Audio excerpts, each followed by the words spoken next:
में शादी भइले हालगी में गावाना छोट राजा रवि छोटे बखेलावाना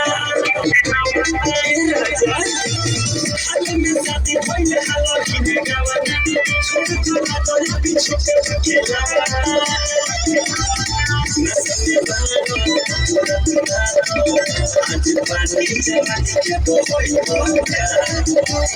सोइया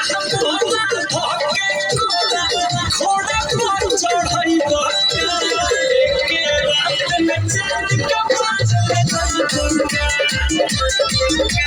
सोइया घोड़ा पर